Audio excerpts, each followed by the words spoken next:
It was January 1944. The war over Europe had turned into a battle of endurance.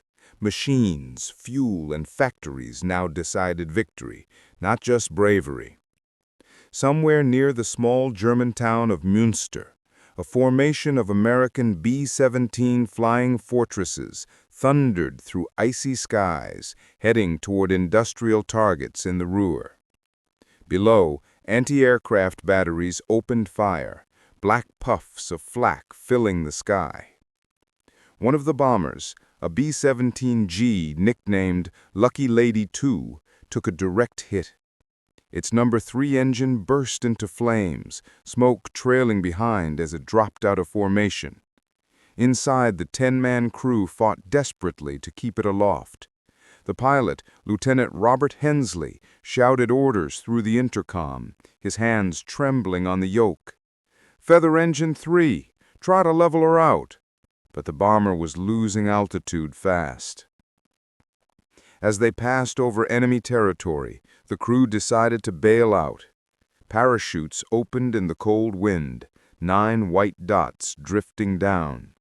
But the co-pilot stayed behind, trying to steer the aircraft away from a nearby village.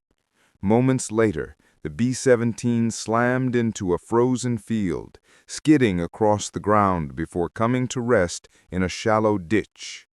Flames licked the fuselage, but most of the wreck remained intact. Within hours, local Wehrmacht troops arrived. They surrounded the wreck, rifles at the ready, though it was clear there was no fight left. The villagers, frightened and curious, watched from a distance. A Luftwaffe recovery team soon joined them, eager to examine the famous flying fortress up close.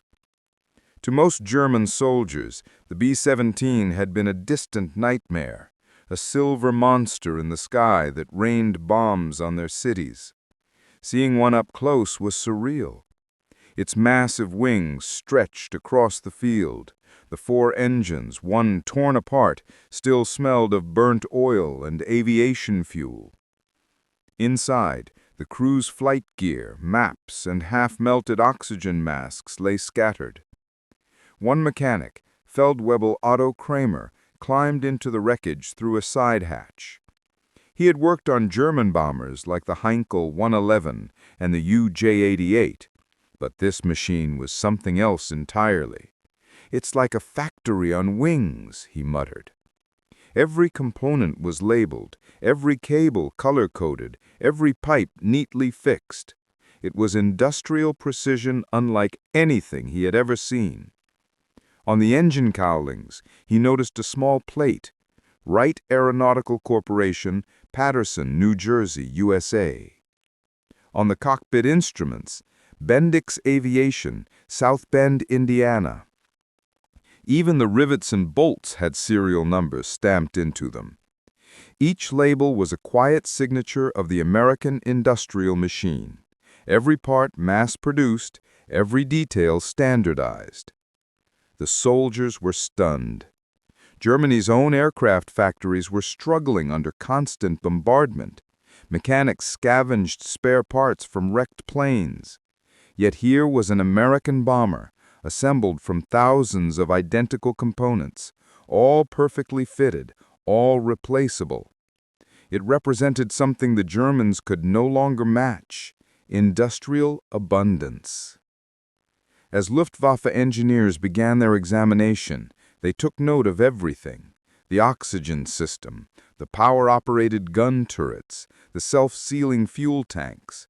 The B-17 was not just a plane. It was a masterpiece of coordination. This aircraft was built by an army of workers, not by craftsmen, by machines building machines, one officer remarked. Meanwhile, reports of the captured bomber reached Berlin. The Luftwaffe technical department sent specialists to recover what they could. They dismantled the engines and instruments for study. But what struck them most wasn't the technology. It was the scale of the American supply system implied by those factory labels. Each tag told a story: a plant in Illinois making carburetors, a factory in Detroit building propellers, women in Kansas assembling radios. By that winter, Germany's own aircraft production was collapsing. Fuel shortages were crippling. Even Me-109 squadrons flew fewer sorties due to lack of aviation gasoline. Yet the Americans sent hundreds of B-17s every week, losing dozens in raids and replacing them immediately. One Luftwaffe analyst quietly noted, "If they can lose 100 of these machines and replace them in days, then the war is already lost." Back at the crash site, Wehrmacht soldiers took photographs beside the wreck. Some stripped aluminum panels to send to the local scrap depot. Others stood silently, staring at the burned-out cockpit. For them, this wasn't just a downed enemy plane. It was a symbol of a war they were beginning to understand could not be won. Otto Kramer later recalled in his post-war diary, "We had believed our technology was superior. Our planes were faster, more advanced. But when I saw the American bomber's construction, its endless factory labels, I understood. This was not a war of design anymore. It was a war of production, and Germany had already fallen behind." The bomber's surviving crew were captured within days and sent to POW camps. Some were interrogated about the factories that built their planes. They laughed bitterly. "You couldn't bomb them all," one said. And he was right. Even under attack, American production only grew stronger.